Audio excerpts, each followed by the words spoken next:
Je parle espagnol. Je comprends l'italien, mais je ne le parle pas. Je parlais allemand, mais ça j'ai appris l'allemand. Je parlais d'ailleurs très bien allemand quand j'étais en tout cas très jeune, quand j'avais 16-17 ans. Je parlais très bien allemand, mais j'ai tout oublié. Voilà. J'ai tout oublié, mais je parle bien espagnol, je parle russe, et puis l'anglais c'est un manque de pratique. J'ai tout oublié. C'est vraiment. Et puis l'anglais, sérieusement, c'est une langue que j'aime pas beaucoup. Je préfère l'espagnol. L'anglais, c'est une langue très, pas superficielle, mais très, comment dire, c'est super, bon, pas fesné, hein, pas fesné, c'est. Officiel, trop officiel. Oui, mais c'est trop. Pathétique. Oui, merci. Non, mais c'est une langue. Oui, et puis non, c'est une langue très importante, ça, je suis tout à fait d'accord.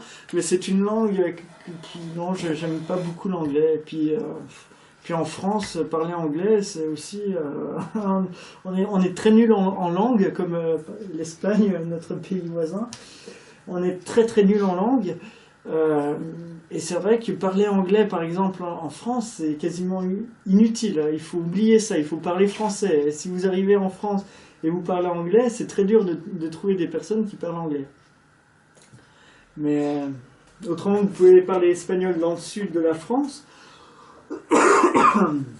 ou allemand, mais anglais. Quelle langue on étudie à l'école? On étudie l'anglais, l'espagnol, l'allemand, et puis le chinois maintenant. Chinois, c'est vraiment même plus populaire, c'est même devenu dans certaines écoles la langue numéro 1 où on est obligé de l'apprendre, le chinois. Mais après l'anglais il passe en deuxième position, après on a l'allemand, on a l'espagnol encore L'allemand est très important au niveau du travail, si on travaille en Europe. Et puis après il y a l'espagnol. Mais le chinois, ouais, c'est devenu très... Il y a le russe aussi Il y a l'arabe en troisième langue. Mais le russe, oui, c'est une langue très très importante aussi chez nous. Malgré les sanctions, c'est le premier pays économique européen. Parce que pour nous, c'est un très grand marché, la Russie, niveau économique. Donc oui, ça devient important, mais c'est le chinois qui devient de plus en plus fort dans les écoles, dans les collèges, dans les lycées, même à l'université, c'est vraiment quelque chose de très très important. Et l'anglais est très important, mais voilà, on va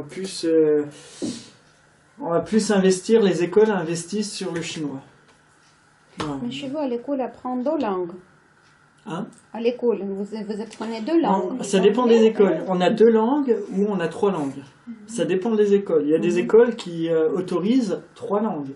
Mais en principe, c'est l'anglais qui est en première place. En deuxième, c'est soit l'anglais ou soit soit c'est l'allemand, soit l'espagnol. Et la troisième langue, ça peut être les langues un peu exotiques comme l'arabe ou le russe. Mais il y a des écoles où ils mettent la première langue, ça va être le chinois. Parce que voilà, ils se disent, on est obligé, la Chine, le chinois, dans les années à venir, ça va être une langue très importante. Donc on commence à se préparer vers cette langue. Voilà, ça commence à vraiment, mais ça dépend des écoles. Hein, souvent, ça peut être des écoles privées, mais dans les écoles publiques, généralement, c'est l'anglais en première place. Deuxième, c'est allemand, espagnol, et après, il peut y avoir une troisième langue. Mais est-ce que l'élève peut choisir la langue? Ah oui, non, la première langue est obligatoire.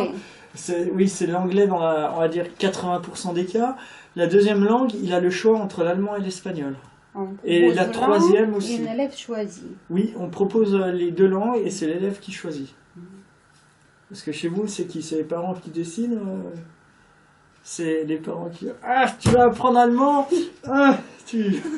Mais la langue russe, il n'est pas comme la langue exotique chez vous, comme chinois. Oui, parce que c'est une langue avec un alphabet différent. Et un alphabet différent, mais on connaît très peu l'histoire de la Russie aussi. On est très nul en histoire. Si je dis par exemple où se trouve Vladivostok, un Français, voilà le problème. Oui, Vladivostok, c'est très très loin Vladivostok. Mais ouais, bon, j'exagère un petit peu peut-être. Mais malheureusement, en France, on connaît Moscou, Saint-Pétersbourg, et après, c'est tout. Hein. Malheureusement, on ne connaît pas le Sud. Mais, et puis c'est vrai, après, bon, ça dépend des personnes. Il y a des personnes qui connaissent très bien l'histoire de la Russie, qui connaissent très bien les relations entre la Russie et la France. Et quand ils apprennent le russe, voilà, c'est pas vraiment une langue dite exotique, ça va être une langue, on va dire, normale pour eux. Mais ouais, mais de toute manière, j'ai rencontré des traducteurs, des interprètes en russe. À l'université, en première année, il y a beaucoup d'élèves. En deuxième année, il y a moins d'élèves. Troisième, quatrième, cinquième année, il y a zéro élève. Après, parce que c'est très très dur. C'est très très dur. Le russe, c'est vraiment une langue vraiment très très très dure. Et puis quand j'avais quitté la Sibérie, j'avais entendu dire à la radio que Poutine avait le projet de simplifier pour les étrangers le russe. Bon, jusqu'à maintenant, il ne l'a pas fait, dommage. Mais voilà. Mais c'est vraiment c'est l'accent tonique, je dirais, le plus dur. La grammaire aussi. Jusqu'à maintenant, il y a des choses que je ne comprends pas. Que ça n'existe pas dans les livres. Je ne comprends pas pourquoi, avec tel verbe, il y a telle en français, c'est comment, déclinaison. Par exemple, je sais pas, avec jdat, vous avez l'accusation, normalement c'est l'accusatif, si je me trompe pas. Si je dis par exemple yajdu machinu, ou yajdu machinu, donc ça veut dire ça c'est kavota, et yajdu автobus. C'est accusatif. On est bien d'accord. Alors, non, voilà, on est d'accord. Pourquoi alors on dit Yajdu Tvayevo Zvanka? Et Radityenny Padieж, et là je comprends pas pourquoi on dit ça. Et il y a beaucoup de verbes comme ça en russe où on utilise une déclinaison et on va dire on va utiliser une déclinaison. Il y a un sens normalement. Il doit y avoir.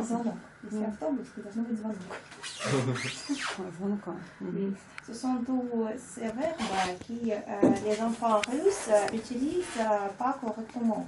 Mais si on dit par exemple искаю au lieu de ищу, ce sont des verbes irréguliers. Nous ne connaissons pas qu'il y en a en russe, mais il y a, non, mais beaucoup. C'est vraiment très dur à comprendre pourquoi on va utiliser ça et pourquoi on va utiliser ça.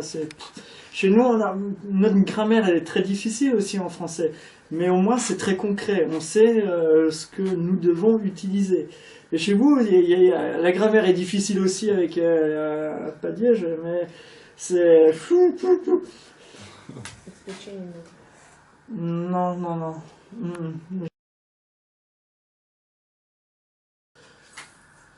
Alors oui, je parle russe. Alors oui, c'est une langue très difficile. Très difficile parce que voilà, c'est un système complètement différent, grammaticalement parlant. Et l'alphabet est autre. C'est un alphabet pour nous, voilà, toutes les langues en Europe où il y a un alphabet différent, chinois, japonais, arabe, russe, coréen, il y a quoi encore? Bref, ce sont des langues exotiques. Pour nous, c'est une langue exotique le russe, mais c'est l'une des, je crois que c'est la troisième langue la plus difficile, après l'arabe, le chinois. Vient ensuite le russe, c'est une langue vraiment très très difficile. Mais il y a un avantage que j'ai en russe, c'est qu'il y a 70% des mots, même pas, pardon, 60% des mots en russe viennent du français. Et ça, c'est un grand plus. Yes.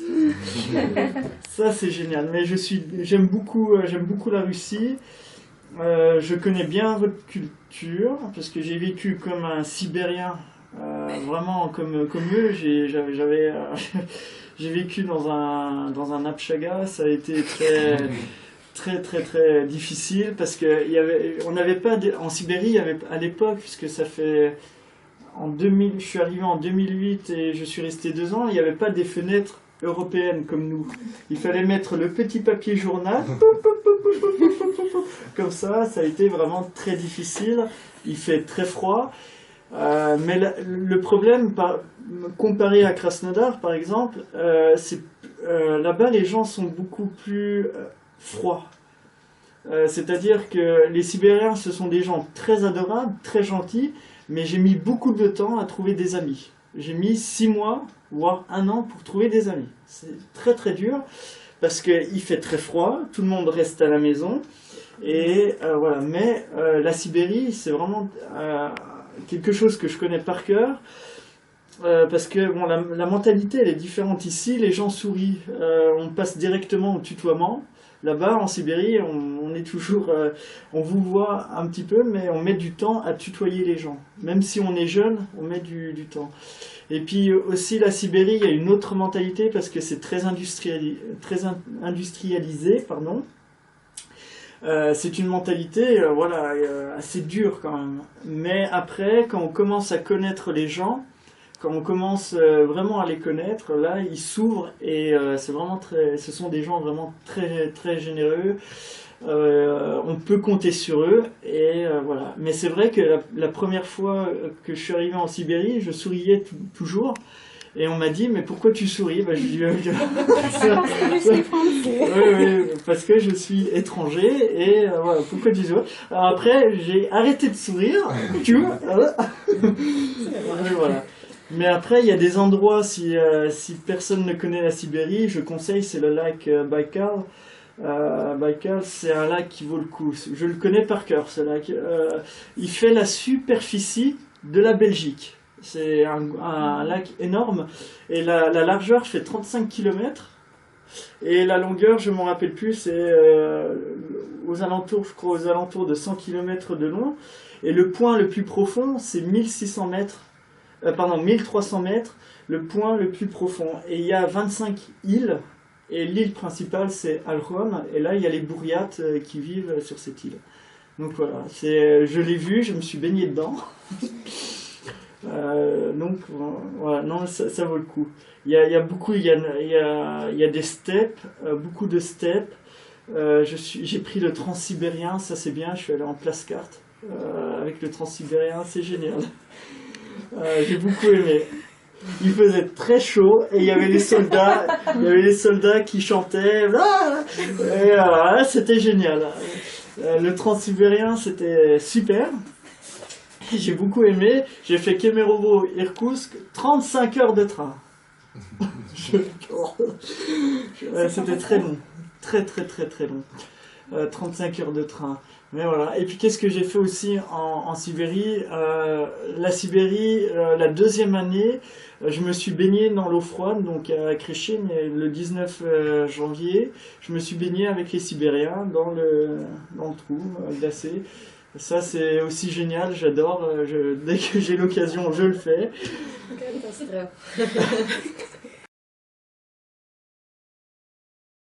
J'avais pas de professeur, donc j'ai appris en écoutant, en regardant la télé, et voilà. J'ai appris par moi-même le russe. Et après, j'ai travaillé sur l'accent. La deuxième année, ça a été vraiment l'accent, mais diminuer mon accent français. Mais non, ça reste encore très difficile comme langue. C'est pareil, ouais, mais c'est pareil. En français, c'est la même chose parce que il y a des lettres. On écrit certaines lettres, mais on ne les prononce pas en français. Chez vous, on prononce les lettres, mais le son change à cause de cet accent tonique.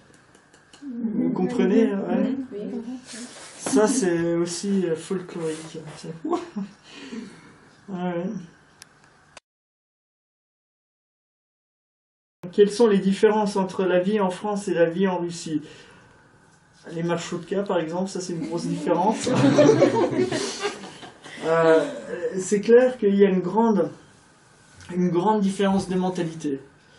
Peut-être nous, on est beaucoup plus superficiel que vous, c'est-à-dire dans les relations humaines.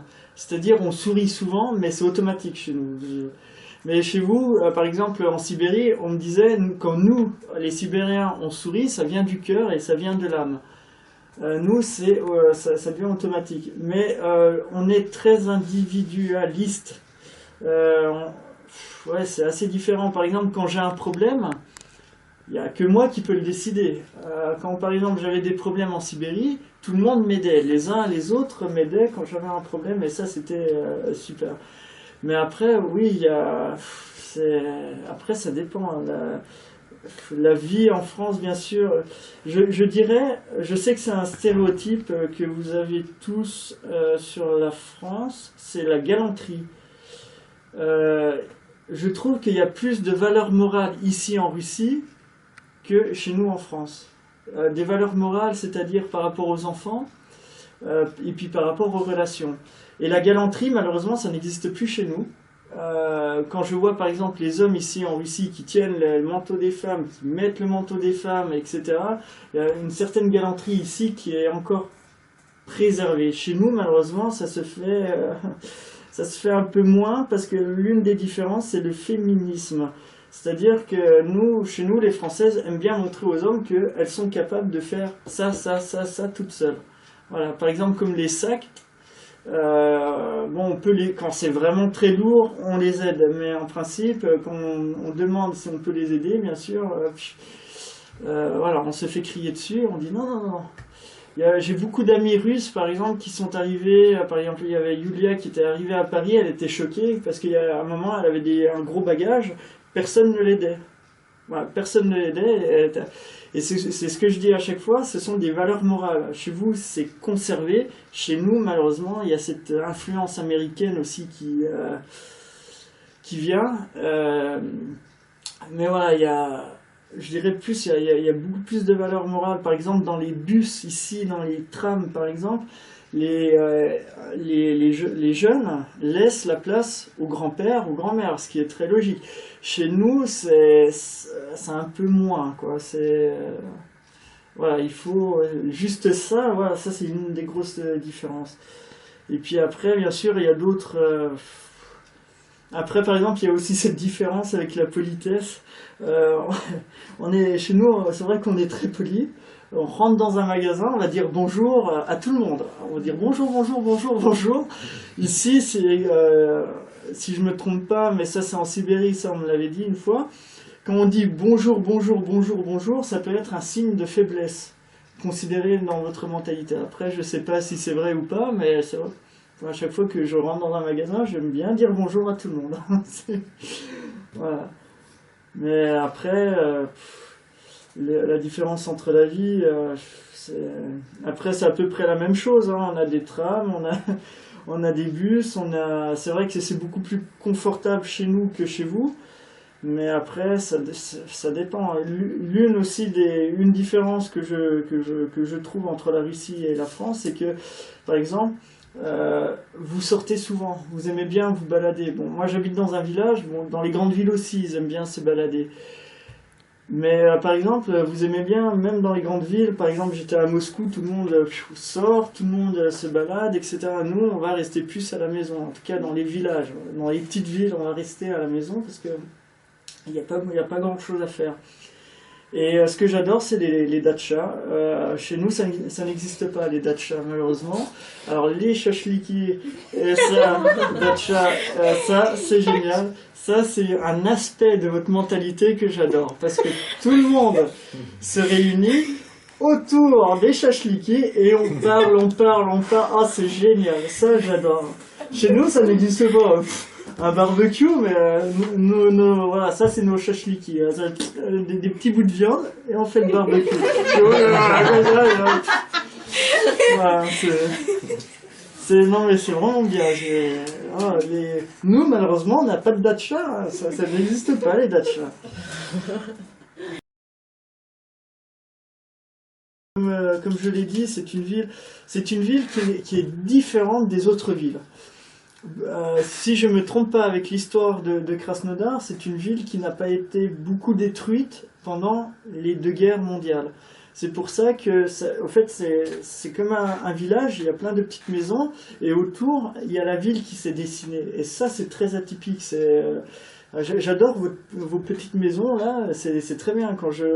Près de chez moi, il y a des rues comme ça avec plein de petites maisons privées. Cette architecture avec les maisons petites au centre, c'est typique pour les villes, assez grandes villes en Sibérie. Parce que là aussi, peut-être Kemerovo, non, Kemerovo, oui, j'ai été à Kemerovo. Tomsk, par exemple, Tomsk, oui, Tomsk, c'est différent. Et beaucoup d'autres Parce villes. que Kemerovo, c'est très poum, Aussi. c'est très Staline, hein, Kemerovo. C'est des grandes rues, des prospects, il n'y a pas de petites maisons. Mais, et puis même après, j'ai visité Irkoutsk, Irkoutsk, c'est un peu le bazar là-bas, mais. J'ai visité. Alors Novokuznetsk, c'est fini, c'est la ville la plus criminelle de Sibérie, j'y vais plus, hein, c'est fini. C'est une ville aussi très industrialisée, Novokuznetsk, Kemerovo. J'ai visité quoi encore? J'ai pas visité Barnaoul. J'ai visité Tomsk. Tomsk, c'est différent. Tomsk, ça a été une ville qui a été construite en 1604. Et qui n'a pas été touchée par les 2 guerres mondiales. Et il y a l'architecture, l'ancienne architecture, jusqu'à l'architecture moderne. Et ça, c'est protégé par l'UNESCO. Mais ça, oui, ça, c'est vraiment typique sibérien. Tomsk, c'est une ville typique.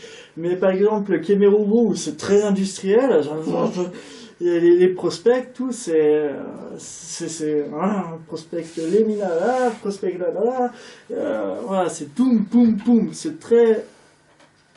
Monumental. Hein? Monumental. Oui, c'est très... il y a encore cette architecture de Staline, on voit bien cette architecture. Voilà. Ça, c'est très... Ouais. Mais malheureusement, j'ai pas... Ouais, je suis allé à Saint-Pétersbourg, mais Saint-Pétersbourg, c'est différent, c'est une très grande ville. Moscou, je suis allé à Moscou, mais Moscou, j'aime pas. J'aime visiter Moscou, mais je pourrais pas habiter à Moscou. Je sais pas pourquoi tous les Français aiment Moscou. Moi, je peux pas. J'aime pas Moscou. Pourquoi? Parce que c'est trop grand. C'est trop grand. C'est vraiment trop grand. Trop grand. Par contre, le métro, oui, il est beau parce que c'est nous qui avons construit une partie du métro à Moscou. Mais oui, le métro de Moscou est très beau, mais c'est une ville qui est trop grande, vraiment trop grande, et moi je peux pas. Alors c'est très sale aussi, il y a beaucoup de pollution, les voitures elles sont très noires, voilà. Voilà. J'ai encore, oui, je dois avoir encore une photo de cette, il y a pas très longtemps. Je vais vous montrer la saleté de Moscou, c'est vraiment impressionnant. Voilà la saleté de Moscou. Ça c'est la saleté. Ça c'est Moscou, hein. Ça c'est noir, très noir. Ça c'est Krasnodar. C'est plutôt de Gestal. Ah ça oui, d'accord. Ça c'est Krasnodar, hein. Krasnodar typique. Typique. Oui, au moins la voiture elle est propre. Parce que là c'est Moscou standard, mais c'est sale. Est-ce que le métro en France est assez bruyant comme le métro à Moscou? Ça dépend de la ville. À Lyon, ça va. Paris, c'est à peu près normal, mais c'est quand même assez bruyant à Paris, ouais, parce que c'est une grande ville aussi. Le métro est un petit peu vieux aussi, donc oui, il y a du bruit. Mais Lyon, c'est un métro qui a été rénové. Et oui, non, il n'y a pas beaucoup de bruit, par exemple, à Lyon. Mais oui, à Moscou, il y a... Est-ce que tu penses que le métro à Moscou est très joli par rapport au métro à Paris? Ah oui, alors le métro... Est-ce qu'il y a des métros comme à Moscou en France, dans quelques villes? Parce que chez nous, chaque station est différente avec des statues. Non, c'est très... le métro de Moscou est vraiment l'un des métros, je crois, les plus beaux que j'ai visités, parce que il y a ce fameux cercle des stations de métro, et chaque métro, il y a Kievskaya, j'ai bien aimé parce qu'il y a la gare au-dessus. Et puis il y a d'autres oui, parce que ça raconte une histoire. Il y a la métro, il y a la station sur la Biélorussie aussi qui est vraiment très beau. Tout est très beau d'ailleurs. Et puis oui, ce cercle-là, avec toutes ces stations de métro, c'est vraiment typique moscovite. C'est un métro qui tourne en rond. C'est vraiment moscovite. Et c'est vrai que chaque station de métro raconte une histoire. C'est-à-dire, on voit un peu les épisodes de l'histoire un peu ex-soviétique, on peut dire. Par exemple, sur la mentalité de la station sur la Biélorussie, on voit avec les Vychivanka, on voit des hommes, des paysans, etc. C'est vraiment très typique de cette... ouais, c'est très typique sur l'histoire de la Russie. Ça raconte vraiment l'histoire. Alors bien sûr, le problème, il faut lever la tête parce que sur certaines stations, mais ouais, il y a non, mais en France, le métro à Paris, c'est un métro traditionnel, hein, comme un peu partout dans le monde. Mais c'est vrai que le métro de Moscou, c'est une œuvre d'art. C'est vraiment très très très original, vraiment impressionnant. Bien sûr, c'est vrai, à part le métro et la place rouge et puis quelques cathédrales, après c'est très ennuyant, hein, Moscou. Je préfère Saint-Pétersbourg. Saint-Pétersbourg, ça c'est très bien. Mais c'est vrai, oui. Et puis c'est pareil avec l'accent. L'accent moscovite, oui, ils ont un accent. Ouais. Ah ouais, ça j'ai remarqué. À Krasnodar aussi, vous avez un accent qui se rapproche. Je dirais plus que là, oui, ça ressemble. Ouais, vous faites un peu comme les Ukrainiens, un peu avec le gueux. J'ai déjà entendu ça ici à Krasnodar. Et puis, chaud, j'ai aussi entendu ça. Aussi. Voilà. Лизочка, est-ce que tu peux dire comment tu aimes ce mot? T'es chaud. Ah, c'est chaud. C'est chaud. Non, donc ouais, bon, à Krasnodar, je n'ai pas de difficulté, c'est très bien organisé, c'est une ville qui est vraiment très bien organisée et structurée, il y a le métro, tout est à côté. Je vais à pied, hein. J'habite dans le centre et je vais à pied, je n'ai pas encore pris les marchrutka, je prends le tram, j'ai pris le trolleybus une fois, mais voilà, autrement, non, je vais toujours à pied, hein. Je vais faire les courses à pied, je vais au travail à pied, je fais tout à pied. Ça, c'est très bien, c'est très compact. Ça, c'est génial. Mais voilà, pour les difficultés, j'ai pas de difficultés à Krasnodar, d'autant plus que je suis arrivé et je connais la langue, donc c'est beaucoup plus facile qu'en Sibérie. C'est qui m'a posé cette question? Qu'est-ce que vous pensez aux femmes? Qu'est-ce que vous pensez des femmes russes? Ты говорила, там «ды» надо было. Sans stéréotype. C'est moi. D'accord. Qu'est-ce que vous pensez de moi? Qu'est-ce que vous pensez des femmes russes? Alors là, il y a beaucoup de choses à faire, mais c'est vrai qu'il y a beaucoup de stéréotypes. Moi, il y a beaucoup de stéréotypes, mais je vais essayer sans stéréotypes. Ouais, bah, c'est une question un peu gênante, c'est vrai, mais c'est vrai que vous êtes très coquette. Ça, vous aimez tout ce qui est coquette, machin. Et moi, ce qui me marque, par exemple, pas dans les métros, dans les métros, dans les bus, dans les trolleybus, par exemple, c'est que vous avez votre sac à main, vous sortez le maquillage et puis vous maquillez, puis vous avez le maquillage. Ça, c'est génial. Ça, c'est génial. Ça, c'est excellent. Ça me fait rire à chaque fois. C'est ça. En France, on verra jamais ça. Ça, c'est pas Pourquoi? possible. C'est pas joli faire ça au transport. Dans les transports, non, parce que ça fait. Si c'est le rouge à lèvres, ça fait dans les transports. Oui, mais en France, non. En France, on va aller les femmes vont aller dans les toilettes se maquiller, mais dans les transports en commun, j'ai jamais vu ça en France. Ici, en Russie, c'est hop, on sort le miroir et hop, ça c'est excellent. Oui, il y a le téléphone, il y a tout, mais ça, et après, oui, il n'y a pas vraiment, oui, à part ça, le fait que vous êtes très coquette, il n'y a pas vraiment de grande différence. Vous avez peut-être plus les yeux bleus vert que chez nous. Nous, on a peut-être les yeux plus foncés. Ouais, quoique non. Il y a aussi, dans le sud, non. Mais oui, il n'y a pas de... Non, mais ça, le côté coquet, le côté coquette que vous avez, ça c'est excellent. Même dans l'avion, j'ai vu ça aussi. Mais dans l'avion, c'est différent. L'avion, ça se coupe pas comme les marchoukas. Mais dans les marchoukas, la première fois que je suis arrivé en Sibérie, il y avait une dame. Il y avait des trous sur la route et ça faisait boum, boum, boum, boum. Elle s'est maquillée comme ça dans le marchouka, ça m'a impressionné. J'étais waouh. J'étais waouh. Et puis en France, ouais, y a pas, ouais, ça on pourra pas avoir, c'est impossible, ça c'est. Et puis c'est pareil, le sac à main d'une femme russe avec le sac à main d'une femme française, il y a beaucoup de choses, il y a toute la panoplie de maquillage. Ça c'est impressionnant. En France, malheureusement, c'est un peu moins. Mais et les Français, ils font beaucoup de maquillage, non? Peut-être ils ne font pas beaucoup de maquillage. Ça dépend des villes.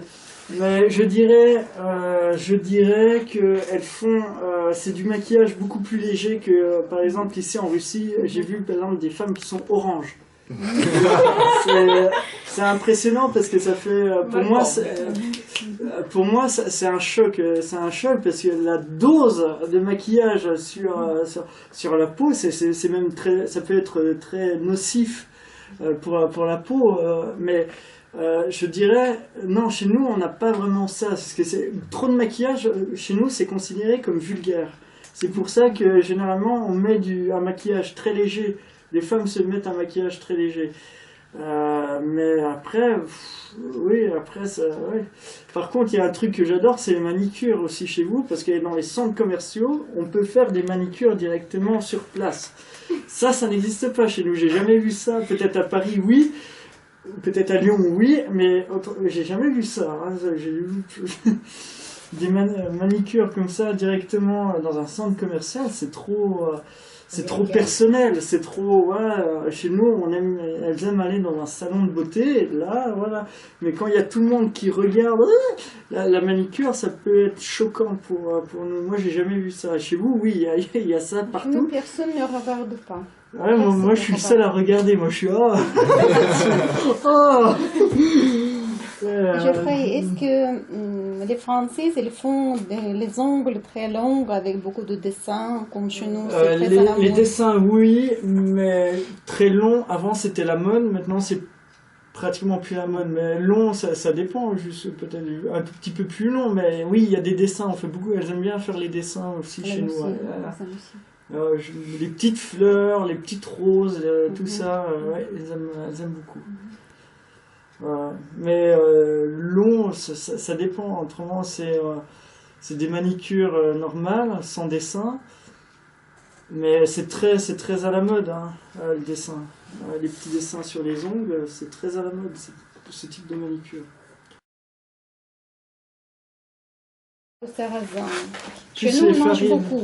Oui, c'est très populaire. On mange aussi le sarrasin, mais... Ouais, moi, j'aime pas personnellement le sarrasin. Ça, c'est mon goût personnel. Hein, En France, ça n'existe pas. Si, ça existe, le sarrasin. Je n'ai jamais vu. Jamais. Si, ça existe, mais c'est très... On en mange chez moi, on en mange, et du côté de Strasbourg aussi, on en mange. Il y a de la choucroute, du sarrasin, de la charcuterie, mais par exemple, dans le sud, là, on n'en mange pas du sarrasin. Dans le sud, j'ai trouvé seulement dans des magasins russes. Oui, dans les magasins russes, mais non, on ne mange pas, c'est plutôt de la nourriture. Vous n'aimez pas? Vous n'aimez pas, non? Moi, personnellement, j'aime pas. Non, après, je sais pas, mais c'est pas très populaire le sarrasin. C'est pas très populaire. Dans les cantines, par exemple, pour les enfants, on met du sarrasin. Mais c'est quelque chose... Ah non, moi, j'aime pas. Oh non. Je préfère